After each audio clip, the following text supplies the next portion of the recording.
दोस्तों नमस्कार। दोस्तों मैं विमल शाही आप सभी लोगों का अपने चैनल में स्वागत करता हूं और उम्मीद करता हूं कि आप लोग सभी लोग स्वस्थ होंगे एवं मस्त होंगे। सभी राष्ट्रवादियों और सनातनियों से ये निवेदन रहेगा कि आप लोग मेरे चैनल को सब्सक्राइब कर लीजिए एवं वीडियो को लाइक और शेयर भी कीजिए। दोस्तों हम बात करने जा रहे हैं अरविंद केजरीवाल के बारे में। जी हाँ दोस्तों कहा जाता है कि उम्र के साथ लोगों के बिहेवियर में थोड़ी सी स्थिरता आती है, थोड़ा सा मैच्योरिटी आती है और लोग अच्छा आचरण अपने मतलब कि व्यवहार में लाने की कोशिश करते हैं। लेकिन केजरीवाल बिल्कुल इसके उलट है। वो जितना नीच पहले था उतना ही नीच आज भी है और इसका प्रमाण मैं आपको दे रहा हूं।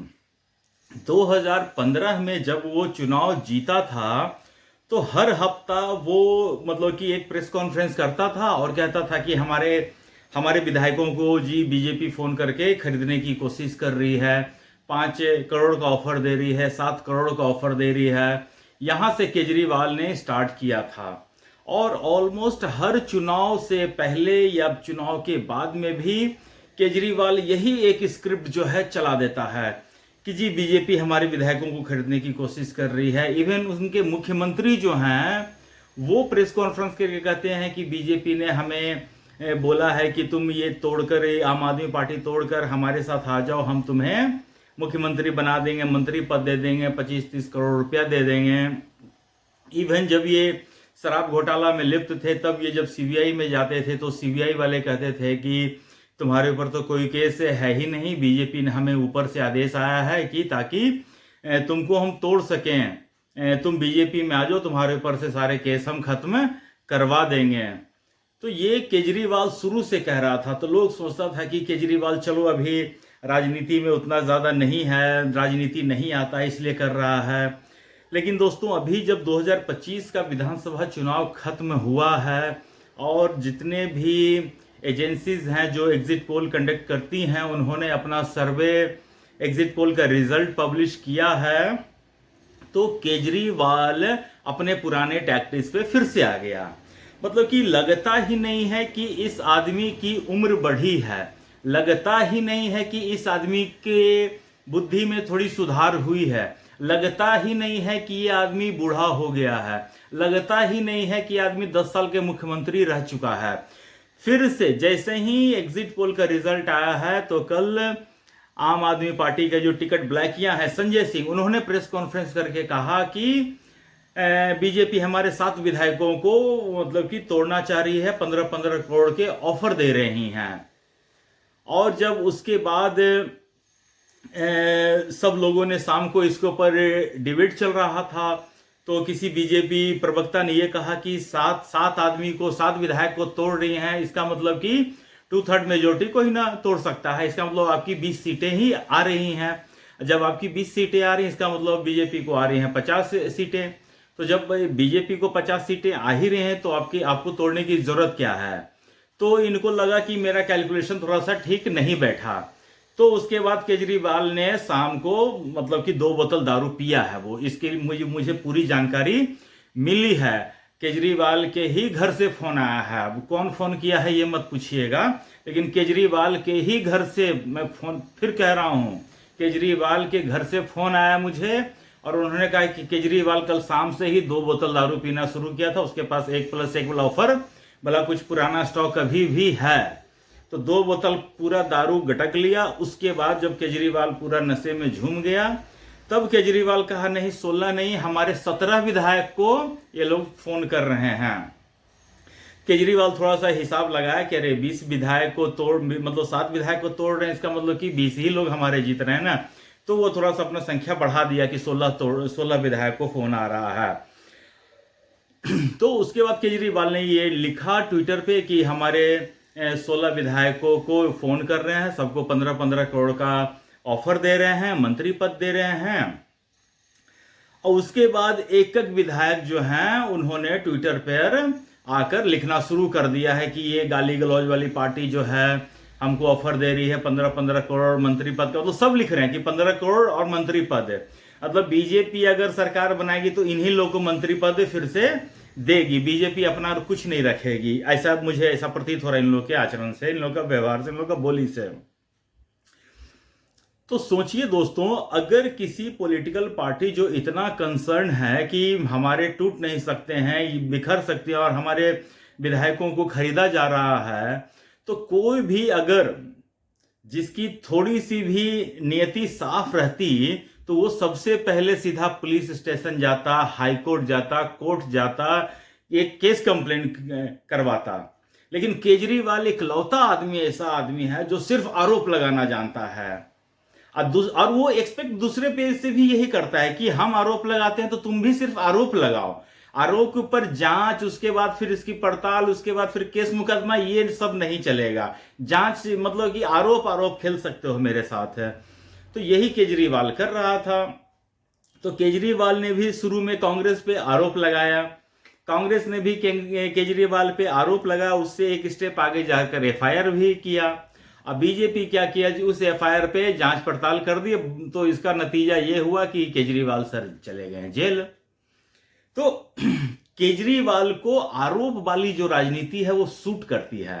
उसके आगे जो है केजरीवाल का एक ही काम है, केजरीवाल आज और आरोप लगा दिया, कल को उसके ऊपर कोई केस होगा तो केजरीवाल फिर चिल्लाएंगे कि देखो जी हार गए हैं, इसलिए हम पे आरोप प्रत्यारोप कर रहे हैं, हमें जेल भेजने की कोशिश कर रहे हैं। और यही तो केजरीवाल की सबसे बड़ी यूएसपी है कि कितना अच्छा से सर जी जो आरोप लगाते हैं उसका कोई सानी नहीं, उसका कोई तोड़ है ही नहीं। आप याद कीजिए, जब केजरीवाल जेल में था तो उसने एक दिन आतिशी मार्लिना और सौरभ भारद्वाज का नाम लिया कि जो नायर है वो मुझे रिपोर्ट नहीं करता है, वो सौरभ भारद्वाज और आतिशी मार्लिना को रिपोर्ट करता है। तो आतिशी मार्लिना तो उस दिन कोर्ट से ऐसे निकली कि कल हम प्रेस कॉन्फ्रेंस करके बताएंगे, इतना इस वेग में निकली थी, इस मतलब कि कल तो वो पूरा अरविंद केजरीवाल का पर्दाफाश ही कर देगी।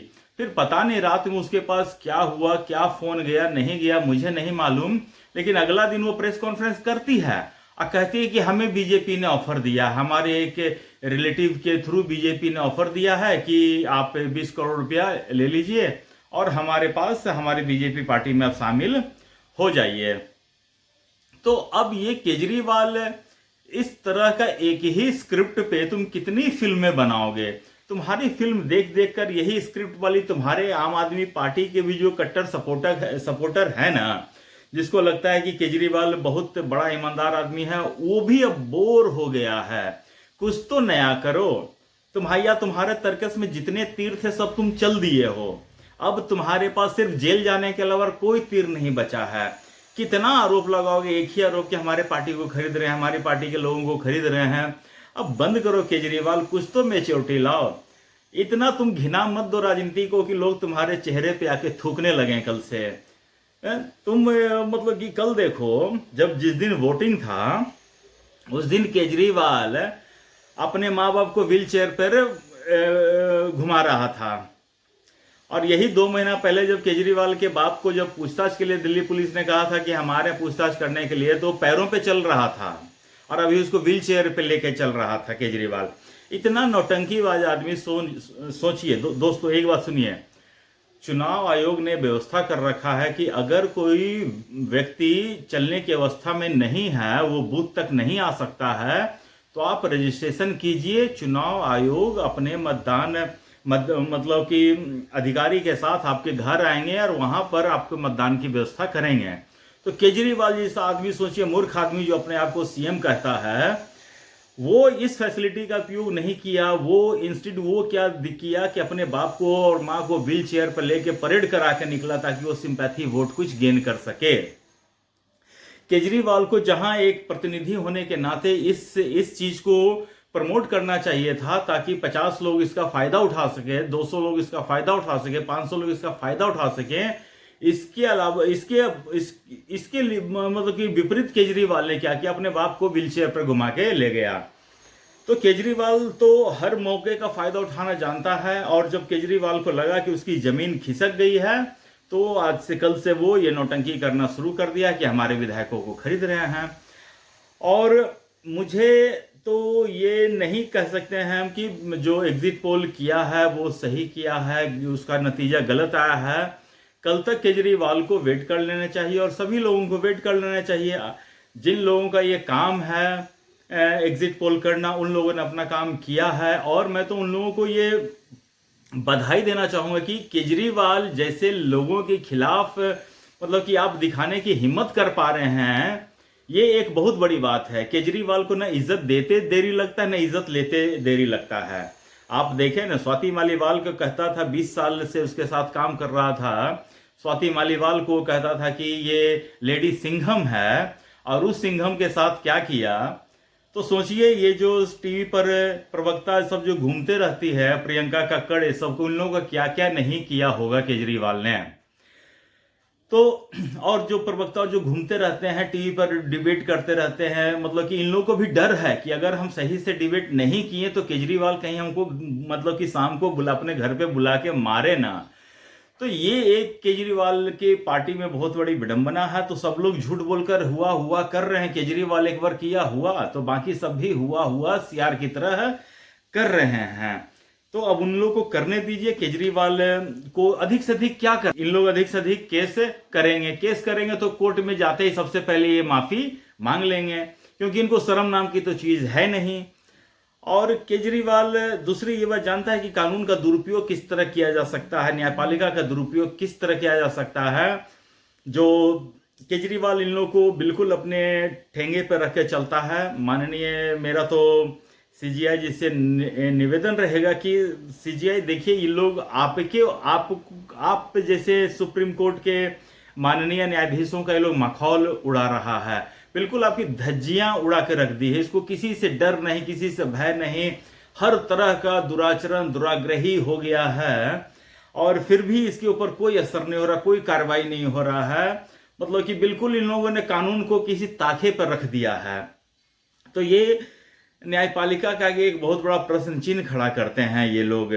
मुझे लगता है कि मतलब कि अगर कुछ ऐसा हो कि इन लोगों पर कड़ा एक्शन लिया जा सके, इवन चुनाव आयोग इसके ऊपर कड़ा एक्शन ले सकता है। चुनाव आयोग को ये लोग तो खुली चुनौती दे रहा है कि चुनाव आयोग क्या करेगा कि 10% वोट पहले से ही दे रहा है, और चुनाव आयोग क्या कर रहा है, वार्निंग दे कर रहा है कि केजरीवाल ये गलत कर रहे हो तुम ये।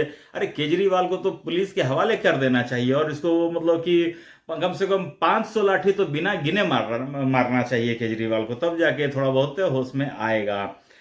तो दोस्तों बाकी देखिए कल क्या होता है। चुनाव परिणाम में कल आ जाएगा 9 बजे से, तो मतलब कि मोटा मोटी पता चलना शुरू हो जाएगा। 12 बजे तक तो बिल्कुल स्थिति स्पष्ट हो जाएगी। तो दोस्तों आज के लिए बस मुझे इतना ही अपडेट देना था। आप लोग अपना ख्याल रखिए, स्वस्थ रहिए, मस्त रहिए।